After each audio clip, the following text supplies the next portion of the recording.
노루기. 긴 모가지하고 봄 소식 기다리다 두기 쫑긋 세우고 봄 오는 소리 듣다가 꽃샘 눈 맞았다. 그래, 곧 봄이 와.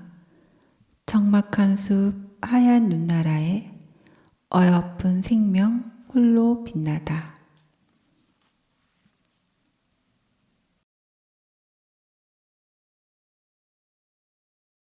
두더지의 수뇌보 눈새기꽃. 눈새기꽃은 한겨울에 눈을 사귀면서 핀다는 꽃이다. 어떤 지방에서는 얼음 사이에서 핀다고 얼음새꽃이라고도 하고, 땅에서 꽃부터 내민다고 땅꽃이라고 부르는 지방도 있다. 그런데 이 꽃의 국명 복수초는 어쩐지 으스스한 느낌을 준다. 일본에서는 이 꽃을 새해의 행복과 장수를 기원하는 선물로 쓴다니 복수초라는 이름에서는 아무래도 일본 냄새가 난다. 우리나라에서는 보통 수복강령의 순서로 쓰므로 수복초라고 부르면 모를까? 국명에서 뭐라고 정했거나 말거나 나는 눈새기꽃이라고 부른다. 다른 이른 봄꽃들처럼 눈새기꽃도 숲이 무성해지거나 경쟁하는 풀들이 나오기 전에 꽃을 피우고 열매를 맺는다.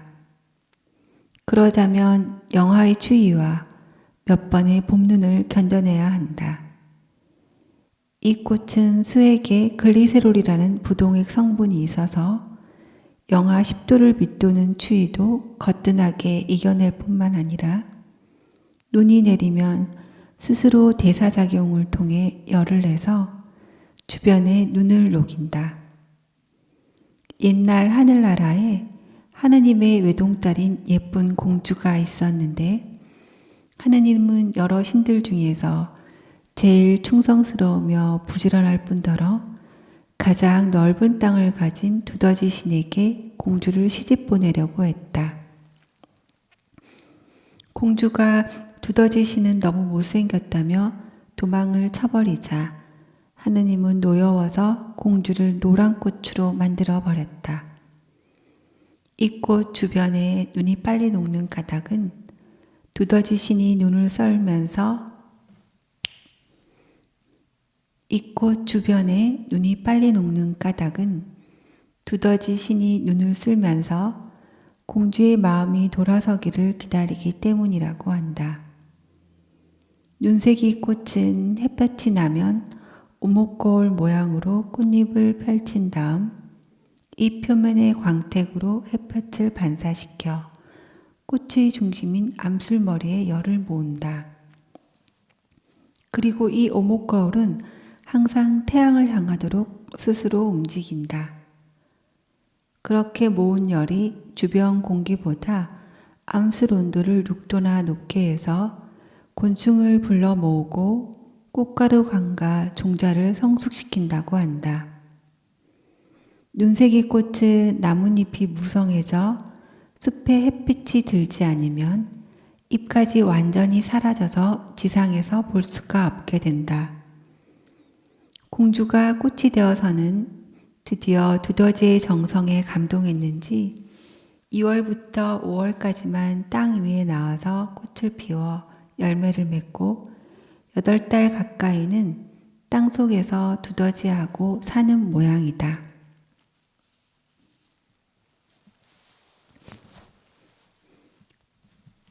재치를 뽐내는 아가씨 변산바람꽃.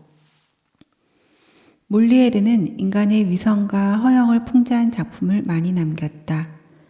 그의 출세작은 1659년에 공연된 재치를 뽐내는 아가씨들로 우리나라에서도 많이 공연된 이 작품의 줄거리는 대강 이러하다.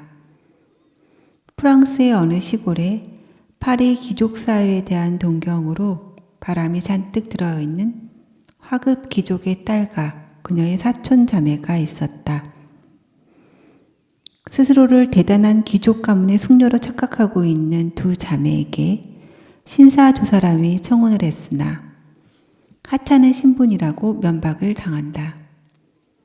두 남자는 이 아가씨들에게 당한 수모에 대한 복수를 하기로 한다. 그들은 재치가 뛰어난 하인과 마부를 파리의 귀족으로 꾸몄다. 하인과 마부는 세련되고 우아한 귀족사의 말솜씨와 재치로 허영에 들뜬 두 아가씨를 완전히 반하게 만들었다.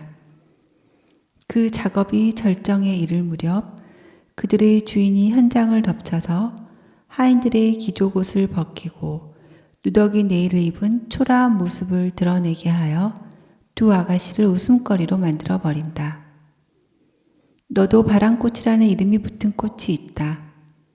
너라고 부른 나는 과연 누구일까? 그건 변산 바람꽃임이 분명하다. 너도 바람꽃과 같은 시기에 피는 바람꽃은 그녀뿐이기 때문이다. 그러나 바람의 신 제피로스는 말한다. 변산아, 나는 너를 바람꽃이라 여긴 적이 없다.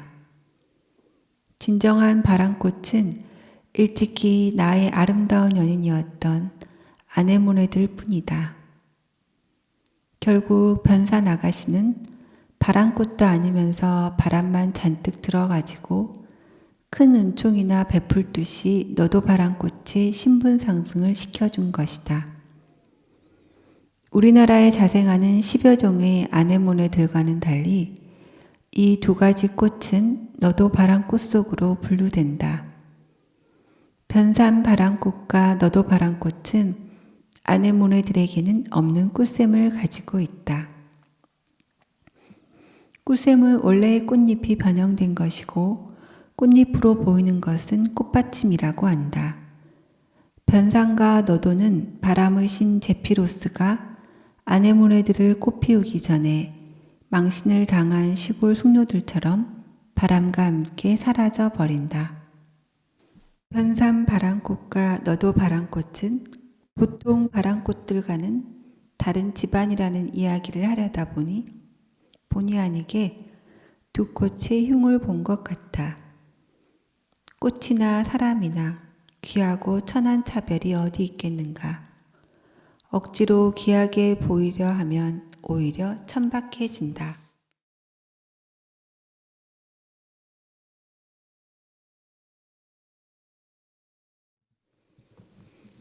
결 가부좌한 부처님의 모습 앉은 부채. 앉은 부채는 이른 봄에 눈을 뚫고 올라오는 식물이다. 작은 파인애플이나 수류탄처럼 생긴 꽃차례를 만져보면 영하의 날씨에도 온기가 느껴진다. 앉은 부채라는 이름을 처음 들었을 때 초현실주의 화가의 그림이 먼저 떠올랐다.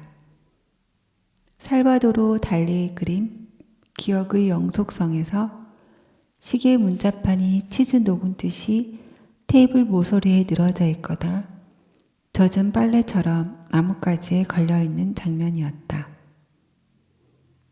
혹자는 잎이 부채처럼 넓어서 붙은 이름이라고 했다.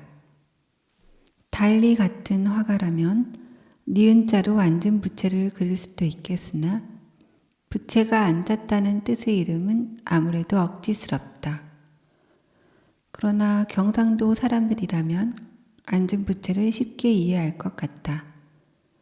지금도 내 고향 갱상도에서는 특유의 발음 습관으로 형님을 행님으로, 부처님을 부채님이라고 한다. 그래서 나는 앉은 부채를 볼 때마다 결가부좌하고 정진하는 부처님의 모습을 자연스럽게 떠올렸었다. 이 이름을 쉽게 이해하게 된 또 하나의 이유는 작은 파인애플 같은 꽃을 감싸고 있는 불연포 때문이었다. 불연포는 부처님의 불꽃이란 뜻이고 불염은 불교 예술품에서 쉽게 볼 수 있는 문양이다. 그런데 어느 날 코브라의 전설을 듣고는 또 다른 생각도 들었다. 부처님이 결가부좌하여 정진할 때 소나기가 쏟아지자 부처님의 크나큰 덕에 감화되어 늘 그 곁을 지키던 코브라가 온몸으로 부처님을 감싸서 비를 맞지 않게 했다고 한다. 그때부터 코브라는 몸의 3분의 1을 고추 세우고 가슴을 날개처럼 활짝 펴는 재주를 갖게 되었다는 내용이었다. 이 전설을 들은 후로는 앉은 부채의 불연포를 볼 때마다 부처님을 감싸고 있는 코브라로 보이기도 했다. 부처님처럼 살면 독사도 감화된다는 배움도 얻었다.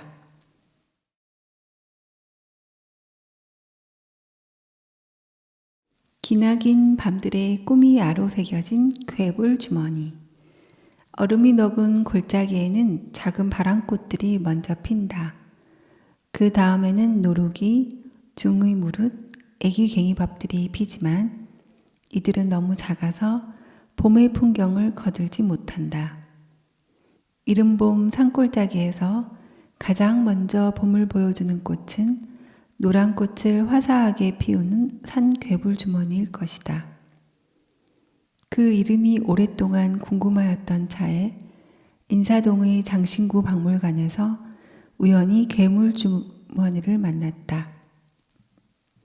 괴불은 옛날 아녀자들이 복주머니 끈에 달고 다니던 놀이개를 고양이의 음낭에 비유하여 이르는 말이었다.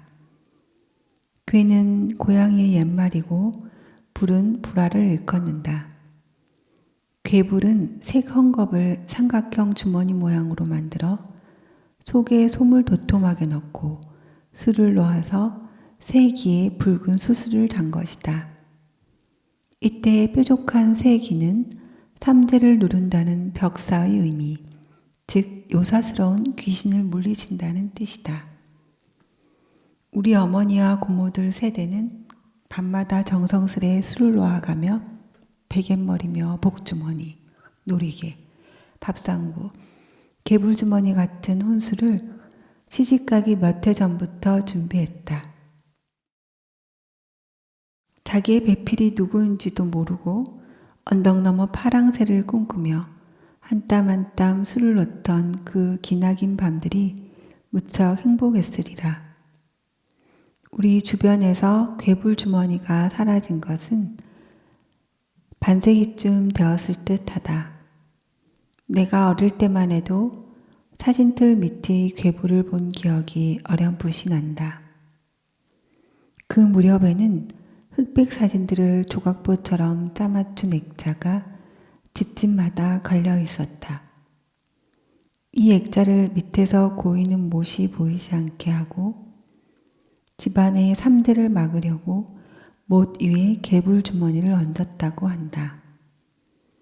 문명에 따라 사라져가고 새로 오는 것이 있으면 당연한 일이지만 이렇게 아름다운 것들이 잊혀가는 것은 참 안타까운 일이다. 그나마 봄마다 만나게 되는 노란 괴불주머니가 꿈처럼 행복했던 시절의 기억으로 이끌어준다.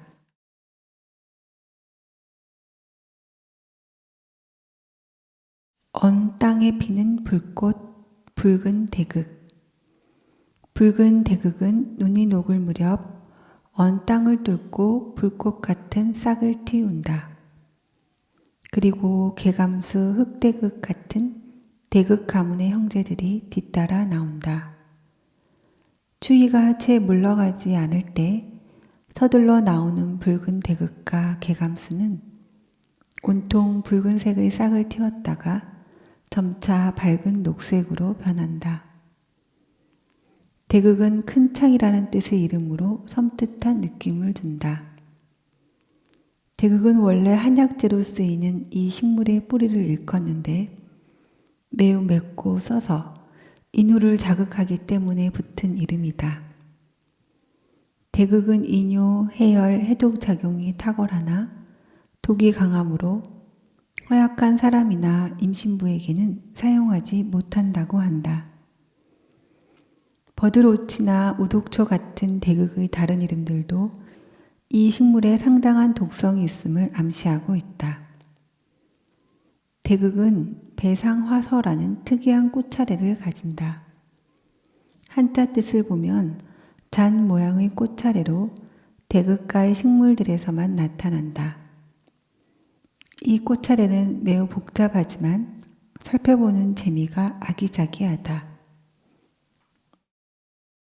대극의 복잡한 꽃차례를 정리하자면 꽃이 필 무렵 줄기 끝에서 5개의 잎이 돌려난 뒤 여기서 가는 줄기 5개가 별 모양으로 펼쳐진다.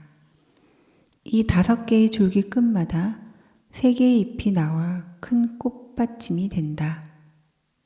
이 꽃받침마다 다시 3개의 짧은 꽃대가 나오고 그 꽃대 끝에서 2개의 잎이 잔 모양으로 마주 앉으며 작은 꽃받침이 된다. 그 속에서 꽃잎이 없는 암꽃 하나가 먼저 핀다. 밑동으로부터 꿀샘, 씨방, 암술 하나를 달고 나오는 암꽃이 다른 꽃이 꽃가루를 받아 수분을 하면 암꽃의 주변에 꽃잎이 없는 서너 개의 수꽃이 달린다. 대극 속의 다른 종들도 이와 비슷한 꽃차례로 꽃을 피운다. 대극은 꽃잎이 없어도 에워싼 잎들이 노란색으로 변해서 꽃잎이 있는 것보다 훨씬 화려한 꽃차례를 연출한다. 원예용으로 사랑받는 포인세티아, 설악초도 대극가로 잎이 화려한 색깔로 변해서 꽃처럼 보이는 식물이다. 대극의 화려한 잡모양 꽃차례에서는 축배의 노래가 들리지만 창으로 찔린 듯한 라트라비아타의 아픔도 숨어 있다. 독과 약은 대체로 같은 근본이어서 어떻게 쓰느냐에 따라 삶과 죽음을 가르기도 한다. 자신의 마음을 다스리고 쓰는 것도 그와 다르지 않다.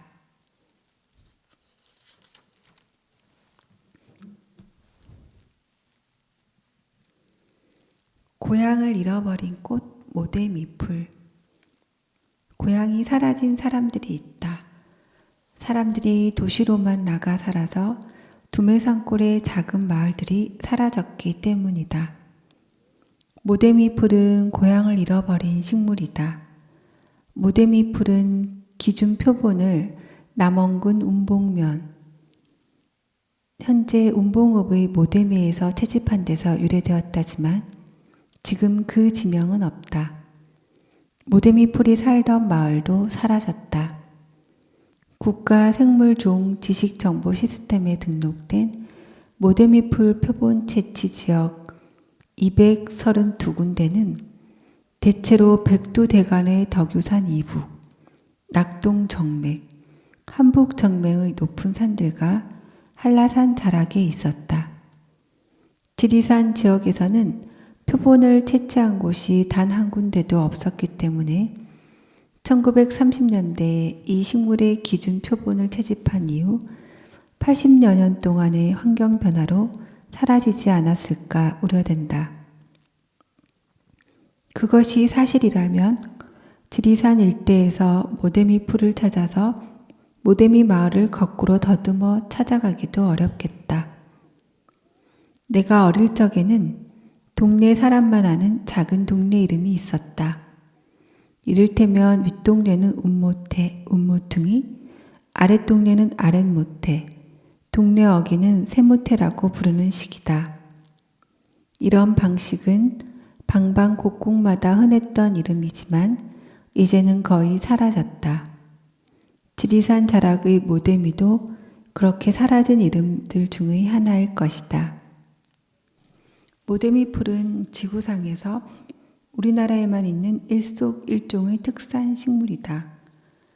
모데미 풀이라는 우리말 이름을 지어 우리 식물도감에 자랑스럽게 올린 것이 50년이 채 되지 않았다. 그런데 우리는 이 식물의 고향을 잃어버렸다. 문명한 시대, 이 좁은 땅덩어리에서 고향을 잃어버리다니 어떻게 이런 일이 있을 수 있는가? 우리는 지난 반세기를 그렇게 정신없이 살아왔다. 사라진 것이 어디 마을 이름뿐이랴? 그 많던 어릴 적 친구들, 이웃 간에 주고받던 정, 소중하고 아름다운 풍속들이 작별 인사도 없이 우리 곁을 떠나갔다. 전북 남원의 운봉읍과 두천면 사이에 있는 회덕 마을 부근에 모댁이란 지명이 있었다고 전해진다. 어느 해 봄에 그 지역에서 오래 살아오신 분과 함께 옛날에 모데미 풀이 살았을 만한 계곡을 둘러보았다. 그곳은 풍치가 좋아 잘 알려진 구룡 계곡의 상류 지역이었다. 그 물길 위에 저수지가 생기고 수십 년 동안의 환경 변화가 모데미 풀을 떠나게 했을 가능성이 높다. 고향이 사라진 나는 모데미 풀과 동병상련한다.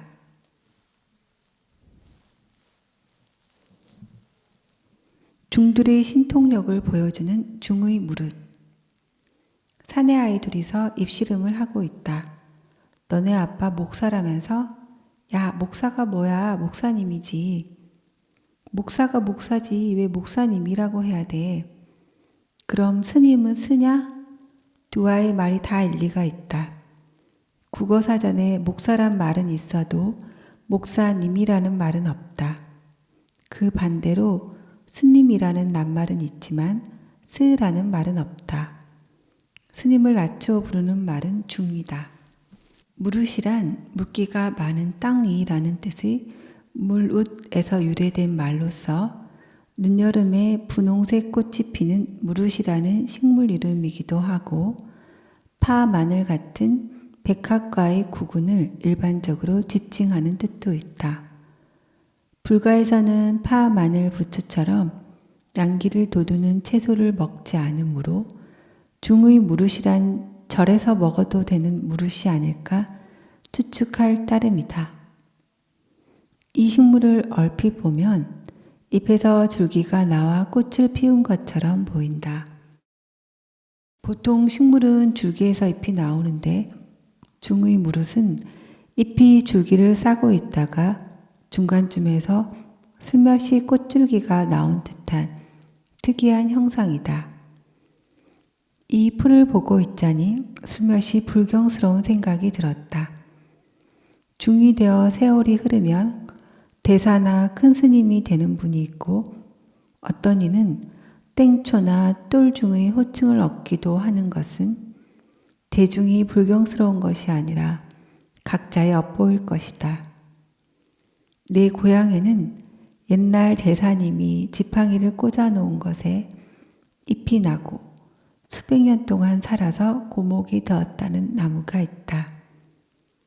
대사님이나 큰 스님들은 이런 놀라운 신통력을 행하시는 분들이다. 어릴 때 아이를 못 가진 여자가 절에 가서 100일 기도 끝에 신통하게도 아이가 생겼다는 소문을 가끔 들었다. 대사님들이 이러한 일에는 관여하시지 않은 것 같고 중들은 이 정도의 신통력은 쉽게 행하는 듯하다.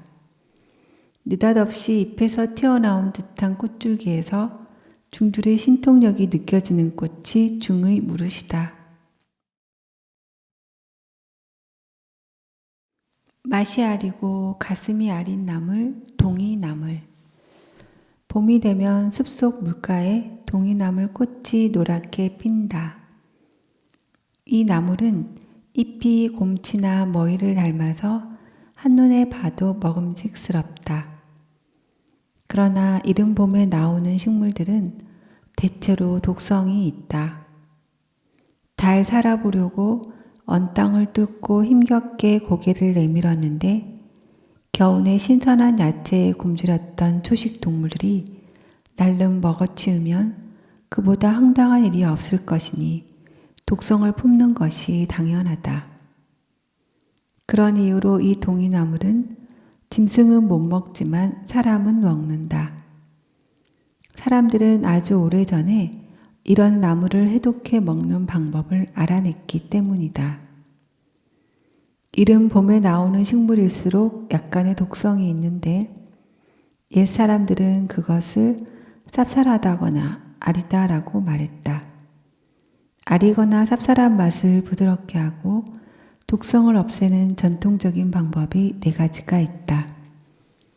그것은 우리고, 데치고 삶고 말려서 먹는 것인데 나물에 따라서 이 네 가지 중에 몇 가지 방법을 택해서 조리하는 것이다.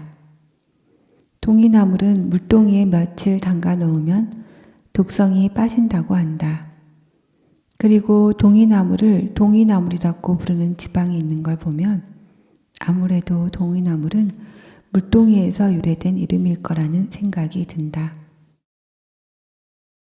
잠깐 생각해보면 그 이름의 내력이 그리 먼 곳에 있지는 않을 듯한데 요즘 우리가 접할 수 있는 자료들 중에서 이러한 유래설은 보지 못했다. 이 식물이 물가에 잘 자라고 이 잎을 깔때기 모양으로 말아서 물을 떠먹기가 좋아서 동의가 되지 않았을까 하는 분도 있고 일본 식물명에서 유래했다는 책도 보았다. 모르기는 해도 수천 년 공공한 삶을 살았던 우리 조상들은 끼니 때우기가 가장 힘들었던 봄철에 동이나물 덕도 많이 봤을 것이다. 이 나물 이름의 유래를 굳이 물동이에서 찾으려 하는 까닭도 그 고마움의 연장성 상에 있는지도 모른다.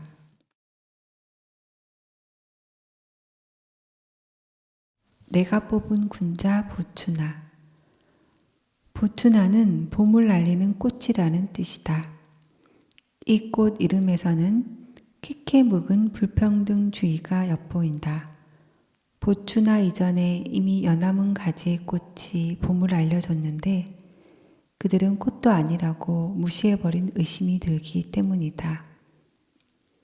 옛사람들이 꽃에다 굳이 차별을 두려워하지는 않았겠지만 자잘하고 볼품없는 꽃들은 이름조차 받지 못했고 지방마다 민초들끼리 부르던 서러운 이름들만 전해온다.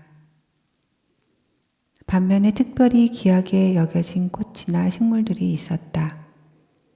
그 대표적인 것이 사군자, 즉 메란 국죽이다. 이들은 혹독한 추위에도 푸르고 꼿꼿한 기상을 지니고 눈과 서리를 맞으면서도 꽃을 피우는 기계 높은 식물들이다. 단순히 생각하면 그럴듯한 명단이라고 넘어갈 수 있지만 우리나라의 난이 100여 종이 넘는다는 사실을 알고 나면 사군자의 하나로 칭송받는 난은 무슨 난초인지 궁금해진다. 군자의 품격에 미치지 못하는 난들도 많기 때문이다. 잡초처럼 함부로 사는 난이 있고 여름 한철만 반짝하는 난, 난하게 사는 난, 보이지도 않는 자잘한 난들이 그들이다. 춘난이라고 부르는 보추나는 푸른 잎으로 겨울을 나서 이른 봄에 꽃을 피운다. 이러한 까닭으로 나는 이 보추나가 사군자 중의 난으로 여겨왔었다. 언젠가 난에 대해 식견이 깊은 분에게 여쭈어보았더니 사군자로 대접받는 난은 중국이 원산인 해란이라고 한다. 한 꽃대에 하나의 꽃이 달리는 것, 즉 일경일하는 난이라고 하고 한 꽃대에 여러 개의 꽃이 달리는 것, 일경다하는 해라고 했는데 언제부터인가 해의 뒤에 난이 붙어서 해란이 되었다고 한다. 사실 해란이 사군자로 대접을 받았으리라고 추측할 따름이지 꼭 이것만이 군자의 자격이 있다고 명시해 놓은 곳은 없다. 게다가 우리나라에 자생하는 난초도 아니므로 오히려 부적격이라는 생각이 든다. 그러므로 나의 사군자 목록에는 보추나를 넣으려고 한다. 초야에 묻혀서 푸른 잎으로 춥고 긴 겨울을 난 보추나가 겨우내 집안에서 보살핌을 받는 해란보다 당연히 군자답지 않은가?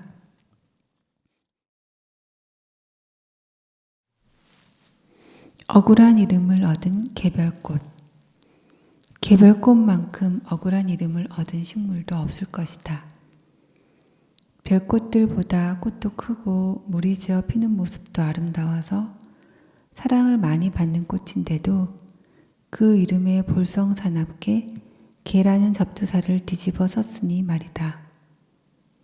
기왕에 개가 붙었으니 굳이 그 까닭을 추측해 보자면 별꽃은 5장의 꽃잎이 V자로 갈라져서 10장처럼 보이고 그것이 별이 반짝이는 모습으로 보이는 데서 유래된 이름인데 개별꽃 종류들은 꽃잎이 그렇게 갈라지지 않았기 때문이지 싶다. 우리나라에서는 어떤 종에 비해 그 형질이 떨어질 때 그 이름 앞에 개라는 접두사를 붙여서 쓰는 경우가 많지만 서양에서는 가짜라는 의미를 가진 수도라는 접두사를 쓴다. 서양에서는 개를 좋지 않은 의미로 쓰는 일이 거의 없다.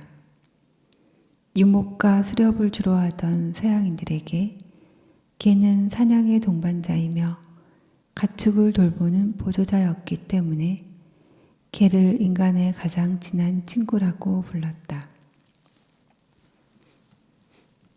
그러나 우리의 전통적 농경 문화와 유교적 가치관으로 개를 보면 농사일에는 별로 도움이 되지 않으면서 아무에게나 꼬리를 흔들며 쫄랑거리는 지조 없는 동물이거나 귀한 사람도 몰라보고 함부로 지저대는 예의 없는 놈이었고 길거리 아무 데서나 뒤를 붙는 천하의 상것이었다. 개별꽃에는 천대받는 듯한 이름과는 반대되는 귀한 이름도 있다. 이 꽃의 뿌리가 인삼의 어린 뿌리인 미삼을 닮은 데다가 원기를 돋우며 폐와 위에 좋은 효능이 있고 쌉쌀한 맛까지 인삼을 닮아서 동삼이라고도 한다. 또 명나라 태조 주원장의 태자 무덤에 많이 자란다고 해서 태자삼이라는 귀한 이름도 가지고 있다. 별꽃은 약효 없이도 예쁜 이름을 얻고 인삼에 버금간다는 개별꽃은 천한 이름을 얻었으니 내가 개별꽃이라도 참 억울하겠다.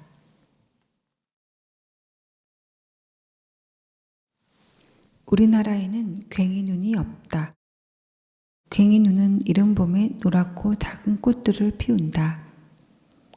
작은 꽃 여러 개를 모아 피워도 멀리서는 보이지 않으므로 꽃 주위의 잎들까지 노랗게 만들어서 커다란 꽃처럼 보이게 한다.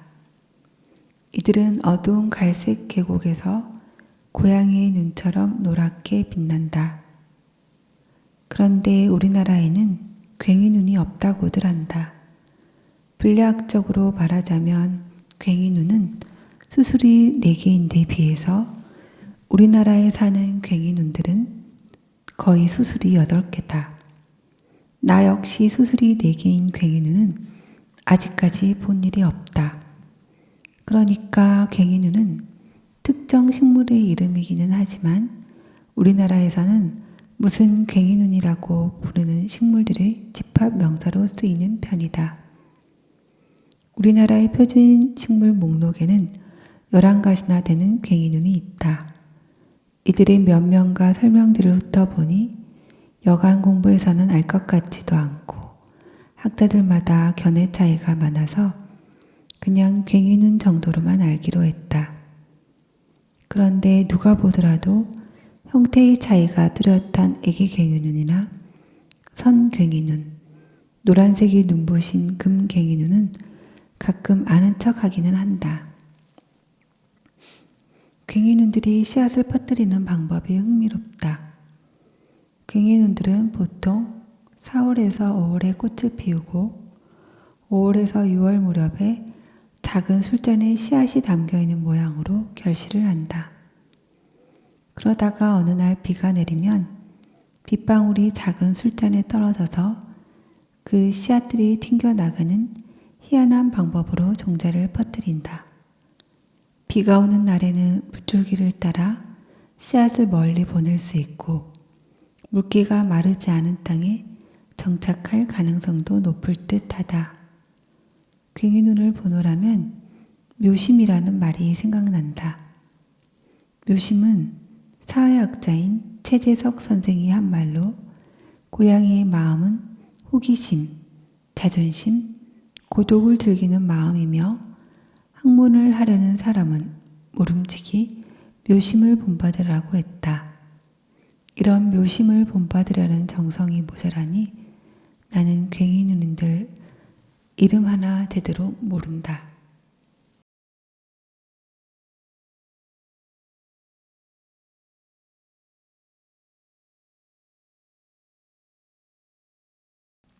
위대한 미치광이들. 미치광이 풀이라는 고약한 이름의 풀이 있다. 이 풀을 잘 못 먹으면 미친다고 해서 붙은 이름이라지만 까닭없이 이 풀을 먹어서 미칠 리가 없다. 여러 자료를 찾아보았더니 그럴 만한 이유가 있었다. 이 풀의 뿌리에는 사람의 신경을 자극하는 성분이 있어서 예로부터 각종 신경계통의 질환에 약재로 많이 쓰였다고 한다. 그러다 보니 귀동량으로 이 풀의 약효를 어설프게 한 사람이 처방을 과하게 해서 그 뒤탈이 꽤나 많았을 법하다.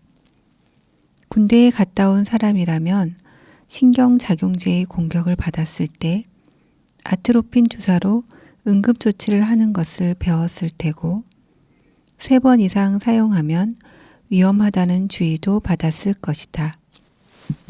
미치광이 풀의 뿌리에는 이 아트로핀 성분이 있기 때문에 지나치게 사용하면 발작 증세를 일으킬 수 있는 것이다.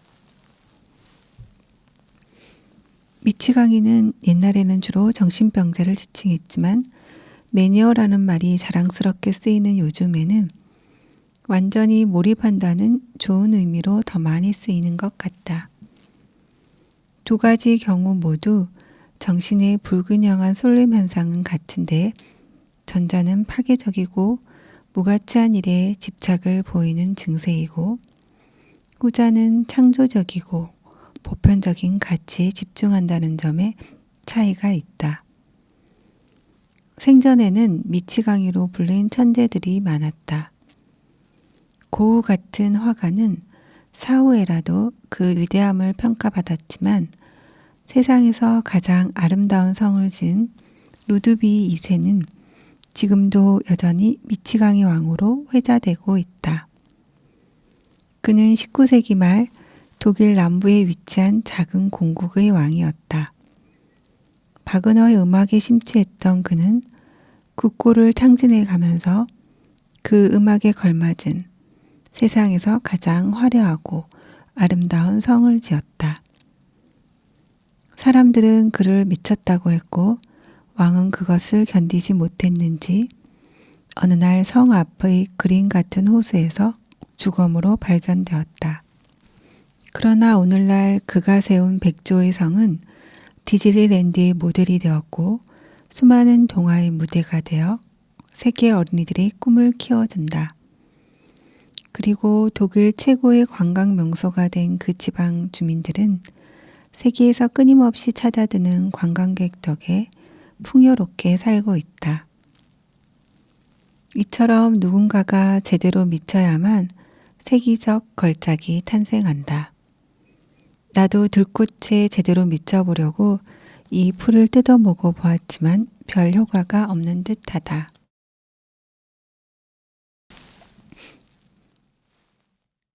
처녀 치마에 감춘 광복의 꿈. 봄처녀 제 옷이네. 새풀옷을 입으셨네. 꽃다발 가슴에 안고 니를 찾아 오시는고. 봄이 오면 나도 모르게 봄처녀를 흥얼거리며 마음이 설렌다. 중년 남자에게 꽃다발 안고 올 얼빠진 처녀는 없을 것이니 산과 들에 피는 봄꽃이 봄처녀라니 하고 위안을 삼는다. 봄꽃 중에서는 이름으로 보나 모양으로 보나 처녀치마가 봄처녀를 가장 많이 닮았다. 그런데 치마면 치마지 왜 처녀치마라고 했을까? 어떤 분은 일본의 식물명을 잘못 번역한 것이라고 하지만 몇몇 자료를 찾아보니 그리 가볍게 말할 일이 아닌 듯하다. 우리나라 식물의 국명은 1937년에 조선박물연구회가 펴낸 조선식물혁명집이 그 효시로 고 정태현 박사가 이를 주도했다. 그분의 말에 따르면 그 무렵은 조선어학계 사건이 있었던 직후로서 조선말 식물명을 왜 만드냐는 총독부의 제지가 있었는데 학자들은 일본어를 잘 모르는 사람들을 위하여 일본 식물명을 번역하는 것이라고 둘러대어 화를 모면했다고 한다. 그런 연유로 우리의 식물명이 일본 이름을 번역한 것이 많아졌고 처녀치마도 그러한 과정에서 생긴 이름으로 보인다. 그런데 이 식물의 일명 쇼우조우 바카마는 처녀치마가 아니라 성성이 바지라는 뜻이다. 성성이는 오랑우탕이고 술을 좋아하는 상상의 동물이기도 하다. 그리고 하카마는 일본의 전통 복식인 통 넓은 바지로 우리나라에서 한때 유행했던 치마 바지나 검도복 하의 같은 옷이다. 일본에서는 이 식물의 붉은 꽃이 성성이의 술 취한 듯한 얼굴을 잎은 하카마를 닮아서 성성이의 하카마라고 부르는 것 같다. 학자들이 일본어를 정말 몰라서 처녀치마로 번역하지는 않았을 것이다. 일본말로 성성이는 쇼우조우, 처녀는 쇼우조우다. 빨리 발음하면 발음이 거의 비슷하니까 당시 우리나라 학자들은 짐짓 일본에 미숙한 채 하면서 우리나라에 없는 성성이나 일본에 오신 하카마를 직역하지 않고 우리 고유의 정서에 맞도록 처녀치마로 이름 붙였지 싶다. 좀 생뚱맞은 이야기일지는 모르겠으나 이런 생각도 들었다. 지금도 우리가 즐겨 부르는 봄처녀가 1932년에 발표되었으니 학자들이 조선식물혁명집을 준비하던 시기에 많이 불렸을 것이고 진주잇을 신으시고 꽃다발 가슴에 안고 오는 봄처녀는 그토록 갈망하던 광복을 은유하고 있으리라는 추측이다. 그렇다면 식물학자들도 봄처녀 노래를 부르면서 은연중에 처녀치마의 이름에다 광복의 꿈을 감춰두지 않았을까? 우리 꽃 이름이 일본식 이름이니 잘못 번역된 것이니 쉽게 말들 하지만 처녀치마의 이름을 보면 그 시대 지식인들의 고뇌가 엿보인다. 족두리가 먼저냐, 족두리 풀이 먼저냐. 몇 해 전인가 들꽃 탐사를 하다가 족두리 풀을 캐는 노 부부를 만난 적이 있다. 해마다 봄이 오면 이 꽃을 찍던 재미가 쏠쏠했던 꽃동산이 멧돼지가 해집은 듯 초토화되었고 노인의 마대는 멧돼지 배처럼 불렀다. 80이 넘어 보이는 노 부부가 약초를 캐서 생계를 꾸려간다고 하니 카메라 메고 꽃이나 찍는 한가한 사람이 무슨 할 말이 있었으랴. 족두리 풀은 뿌리가 가늘고 매워서 한방에서는 세신이라고 하는데 진해, 거담, 진통, 이뇨제 등으로 쓰이고 감기와 두통에도 좋다고 한다. 족두리 풀의 줄기를 살짝 씹어보면 입안이 얼얼해질 정도의 자극이 온다. 그것은 초식 동물로부터 이른 봄에 나는 싹을 지켜내는 일종의 독일 것이다. 족두리 풀은 이렇게 얼얼하고 쏘는 맛이 있어서 은단의 원료로 쓰이고 그 외에도 여러 가지 약효가 있어서 만병초라고도 부른다. 족두리 풀은 옛날에 시집갈 때 쓰던 족두리에서 유래된 이름이라고 한다. 내 생각으로는 그 반대로 족두리가 족두리 풀에서 나온 이름인 듯하다. 족두리라는 이름이 기록상에 등장한 것은 광해 임금 무렵이고 영조 때 사치가 심했던 가채를 금지하면서 장려한 복식이었다. 족두리의 원조는 고려 말에 원나라로부터 들어온 고골이라고 한다. 복식사와 관련된 어떤 문헌을 보니 고골이가 어찌어찌 하다가 발음이 비슷한 족두리로 변했을 것이라고 얼버무려 놓았다. 족두리 풀은 우리나라에 수십만 년 전부터 살아왔던 풀인데 17세기에 생긴 족두리에서 그 이름을 차용했다면 주객이 전도된 것이다. 족두리 풀은 사람의 머리에 비유될 수 있는 꽃이 땅에 있고 발이라고 할 수 있는 잎이 위에 있어서 사람이 거꾸로 선 형상이다. 그렇다면 한자 문화 시대에 이 풀을 보고 발이 머리에 있으니 자연스럽게 족두리 풀이라는 이름이 붙었으리라고 본다. 그렇다면 족두리 풀이라는 풀 이름이 오래전부터 있어 왔는데 원나라에서 들어온 고골이에 나비 등을 꽂는 장식이 더해져서 족두리 풀을 담게 되자 고골이가 족두리로 되었다고 해야 말이 된다. 족두리 풀의 국가 표준 식물명은 족도리 풀이다. 국어 사전에도 족두리가 표준말이라고 나와 있는데 굳이 족도리를 국명으로 채택한 까닭을 모르겠다. 나는 어지간하면 국명을 쓰려고 노력하는 편이지만 발이 머리에 있는 이 풀은 꼭 족두리 풀이라고 쓴다.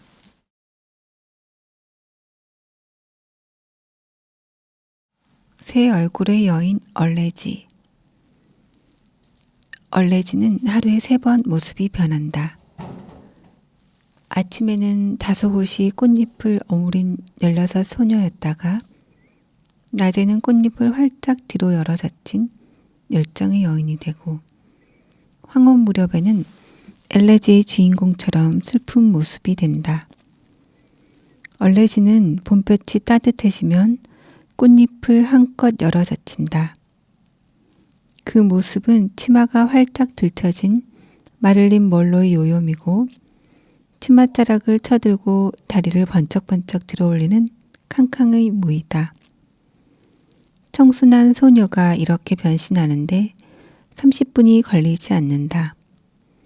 이런 모습에서 바람난 여인이라는 꽃말을 얻었지 싶다. 얼레지는 잎에 얼룩이 있어서 얼레지가 되었다고 한다. 그런데 옛날 도감 중에는 얼레지를 엘레지로 쓴 책이 있고 또 어떤 자료에는 얼레지의 이명이 엘레지라고 나와 있다. 이 엘레지라는 말도 두어 번은 짚고 갈 만한 묘미가 있다. 국어사전에는 엘레지가 구신으로 뜻풀이가 되어 있다.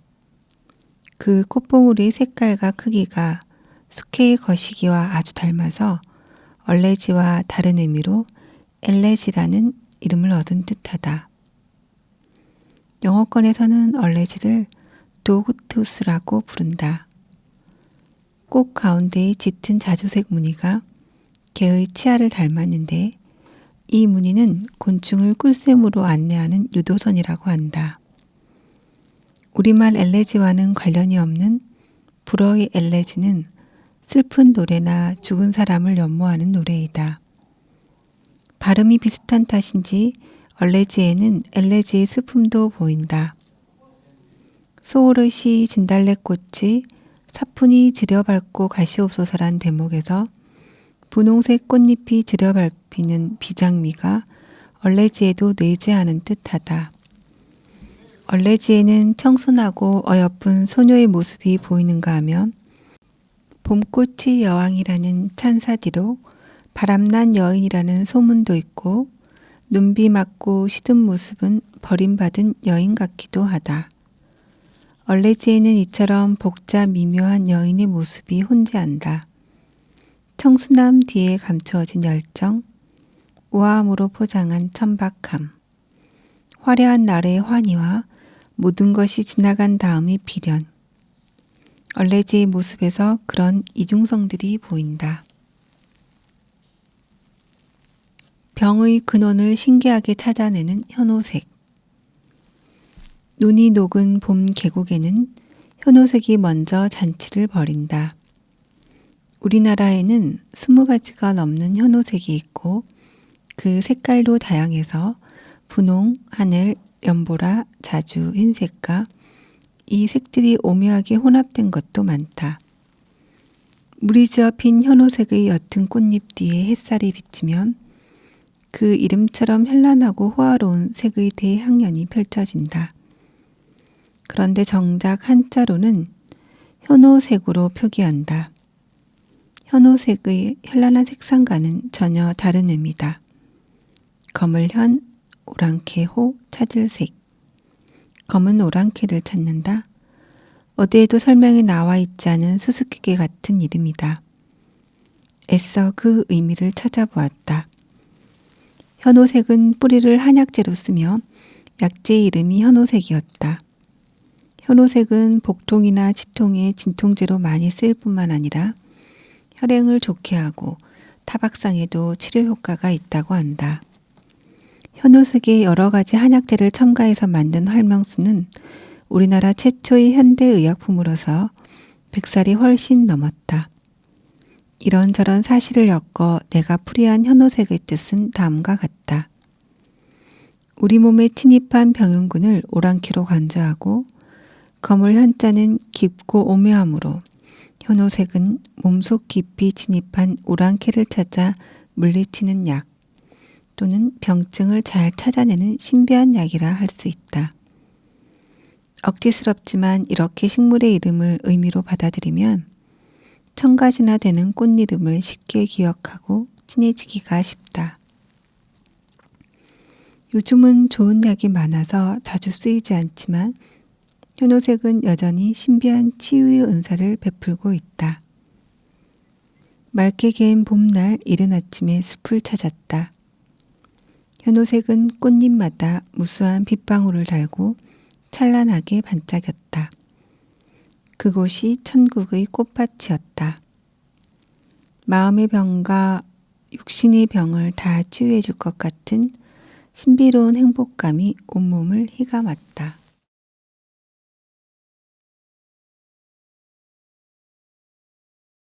소박한 밥상에 어울리는 머위. 머위는 시골 동네 주변에서는 흔한 식물이다. 주로 산에서 흘러나오는 작은 계곡 주변의 습한 땅에서 마치 사람이 잘 가꾼 야채처럼 무리지어 자란다. 머위는 이른 봄에 잎보다 꽃을 먼저 피운다. 그 꽃차례가 신부의 부케처럼 예쁘게 생겼으며 그 꽃봉오리를 통째로 먹어도 된다고 한다. 꽃을 피우고 나서는 바로 손바닥만한 잎을 낸다. 지방에 따라서 조금 차이는 있겠지만 머위의 잎은 4월 초순에서 중순 사이에 쌈으로 싸먹기에 좋다. 머위는 사람 곁에 제발로 걸어온 야채나 다름없다. 봄에 일찍 나온 봄나물일수록 약간의 독성을 품고 있다. 겨우내 굶주린 야생동물에게 먹히지 않으려는 방어수단일 것이다. 그 독성은 톡 쏘는 짙은 향기와 쌉쌀한 맛으로 나타나지만 뒤탈은 없는 정도니까 분명히 몸에 이로운 작용을 할 것이다. 머위의 향기는 곰치의 진한 향에 조금도 뒤지지 않는다. 어느 봄날 산책길에 뜯어온 머위 한 줌과 된장만으로 밥 한 그릇을 꿀맛처럼 뚝딱 해치운 적이 있다. 살아오는 동안 특별히 기억에 남는 멋진 식사였다. 그 쌉쌀한 향기와 야성의 거친 맛을 지금도 잊지 못한다. 자연이 키운 머위는 아무런 손질 없이 먹을 수 있으므로 헬렌 리어링의 권고를 실천하는데 딱 좋은 나물이다. 식사를 간단히 더 간단히 이루 말할 수 없이 간단히 준비하자.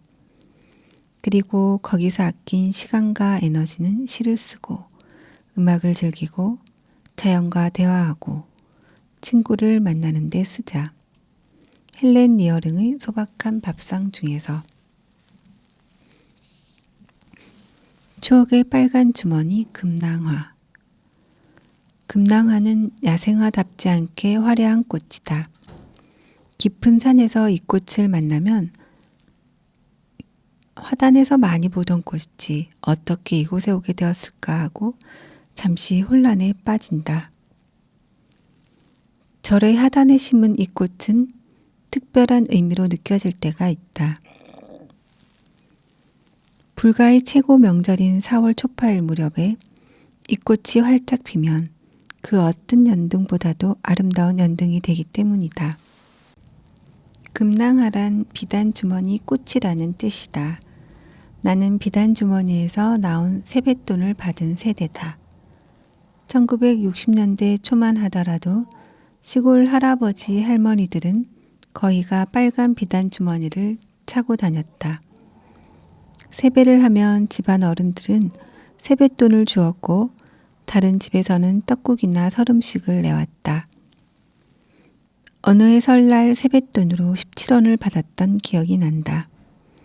집안 어른 17분이 1원씩 준 셈이다. 그때는 화폐개혁 직후여서 1원짜리가 아니라 10한짜리 구리동전을 1원으로 치던 시대였다. 나의 살던 고향은 사방 30리에 전방 하나 없던 산골이라서 어디 써보지도 못하고 자랑삼아 짤랑거리고만 다녔다. 이웃 동네에 사셨던 큰집 할배는 세뱃돈으로 엽전을 주셨다. 선대께서 과거보러 다니시다 남은 노자라고 들었다. 전방이 없어서 쓸 데가 없었던 동전 세뱃돈보다 제기라도 만들 수 있는 엽전을 아이들이 더 좋아했다. 나는 지금도 떡국을 잘 먹지 못한다. 음식 남기면 재 받는다는 말을 하도 들어서 정초에 이웃 동네까지 사나흘 세배 다니는 동안 하루에 떡국 20그릇 정도는 먹어야 했기 때문이다. 그 시절의 떡국 공포가 지금까지 남아있다. 금낭하를 보면 주름 쪼글쪼글한 할매 얼굴이 떠오르고 담뱃대 땅땅 두드리던 수염 긴 할배 모습도 생각난다. 빨간 비단주머니 주렁주렁 달고 있는 금낭하는 내 유년의 추억이 조롱조롱 열린 꽃이다. 이른 봄의 아이리스 각시붓꽃. 아이리스는 제우스의 부인인 헤라의 시녀였다. 헤라는 예쁘고 영특한 아이리스를 특별히 귀여워했는데 신들의 왕이자 최초의 스토커인 제우스가 아이리스에게 추근됐다. 아이리스는 고민 끝에 헤라에게 이 사실을 고백했다. 헤라는 제우스의 유혹을 지혜롭게 피하면서 순결을 지킨 아이리스에게 아름다운 무지개 목걸이를 선물로 만들어주면서 향기로운 입김을 3번 뿜어서 축복해 주었다. 그 입김에서 떨어진 물방울에서 아름다운 꽃이 피어났다. 바로 이 꽃이 아이리스고 무지개처럼 짧게 피었다가 시든다. 봄이 오면 가장 먼저 피는 아이리스가 각시붓꽃이다. 5월에 피는 붓꽃보다 키가 작고 귀여워서 붙은 이름이고 붓꽃은 꽃봉오리가 먹물을 찍은 붓을 닮았다는 뜻이다. 비슷한 시기에 금붓꽃, 노랑붓꽃이 피고 한여름에 피는 꽃창포까지 여러 가지 야생 붓꽃들이 핀다. 우리나라에서는 붓꽃을 난초라고 부르는 사람이 의외로 많다. 난초와 붓꽃은 분류학상으로 과가 다르지만 꽃의 구조로 보았을 때 백합과 함께 먼 조상은 같아 보인다. 아마 백합이 맞이, 붓꽃이 둘째, 난초가 막내일 것이다. 수천만 년 전 어느 날 막내인 난초가 작은 형인 붓꽃에게 대들었다. 형님처럼 꽃잎 가운데에 짝퉁 암컷을 그려서 곤충들을 부르는 건 비양심적일 뿐 아니라 곤충들이 맨날 속아주지도 않을 겁니다. 저는 꿀과 향기를 만들어서 곤충들에게 베풀면서 살고 싶어요. 이 소식을 들은 가문의 어른들은 막내를 괘씸죄로 파문시켜 버렸다. 보라색 꽃잎을 달고 있는 각시붓꽃에서 뚜렷이 보이듯이 아이리스들의 특징은 꽃잎 가운데 있는 강렬한 무늬다. 붓꽃들은 꽃을 크게 만들고 거기에 암컷 벌 무늬를 그려넣느라 힘을 쓰다 보니 꽃에 꿀과 향기가 없다. 붓꽃이 이런 모습이 싫어서 가문을 뛰쳐나간 난초들 중에서도 꿀과 향기보다 짝퉁 암컷을 만드는데 열중하는 녀석들이 있다. 이 역시 붓꽃과 난초의 조상이 같다는 방증이기도 하다. 대자연에서는 절대적인 도덕률이 존재하지 않는다. 번성하는 종족이 강자이며 진리다. 정육면체 모양의 꽃 연복초. 수천 가지 꽃이 서로 다른 것은 당연하지만 연복초의 꽃은 그 중에서도 특별하다.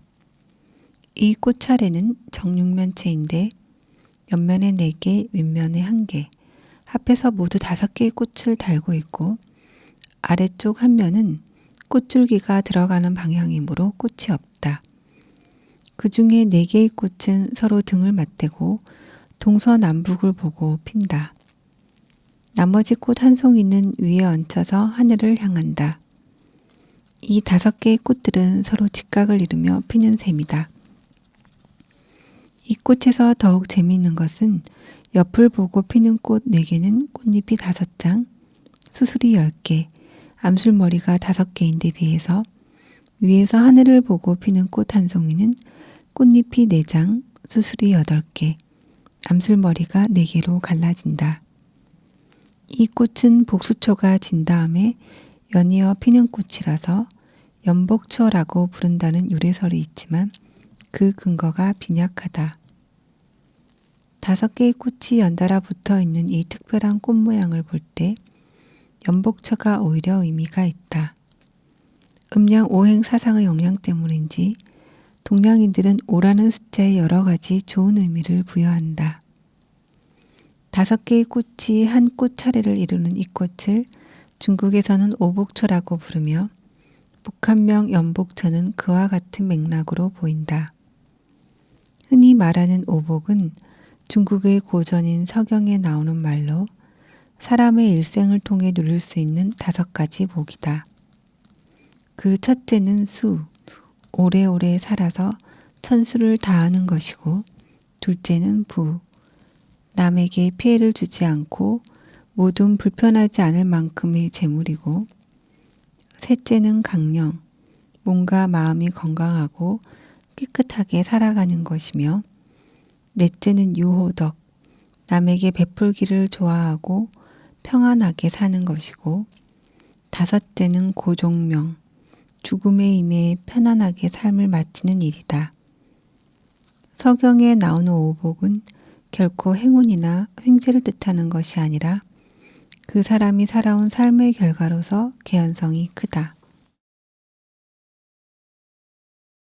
매미꽃과 피나물 이름 유감.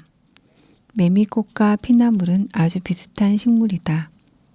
일반적으로 쉽게 구별하는 방법은 피나물은 한 줄기의 잎과 꽃이 달리고 매미꽃은 땅에서 바로 잎이 나고 꽃줄기는 따로 나와 꽃만 피운다.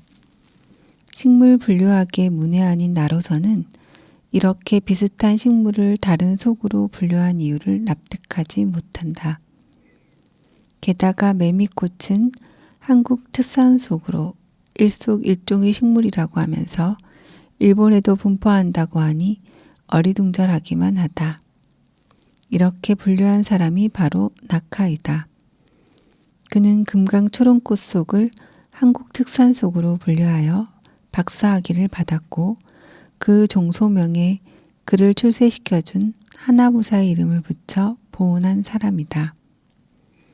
학명을 짓는 일에서도 출세지향적인 성향이 드러나는 분이 분류한 한국 특산 속 매미꽃의 분류는 아무래도 다시 살펴야 할 것이다. 무엇보다도 나는 이들의 이름이 불만스럽다.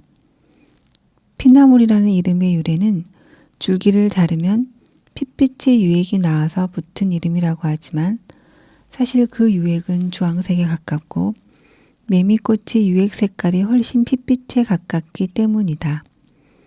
고 이영로 박사도 나와 같은 생각을 가졌는지 그분의 도감에는 피나물은 노랑 매미꽃으로 매미꽃은 피나물로 나와 있기도 하다. 그리고 그분의 도감에는 피나물과 매미꽃이 같은 속으로 나와 있다. 매미꽃은 매미가 나올 무렵인 6월에서 7월에 꽃이 피어서 유래된 이름이라고 하나 나는 4월에만 꽃이 피는 것을 관찰하였다. 피나물이나 매미꽃은 식물들 중에서 보기 드물게 꽃봉우리가 단 2장의 꽃받침으로 쌓여 있어서 이것이 벌어지는 모습이 매미를 닮았는지도 모르겠다.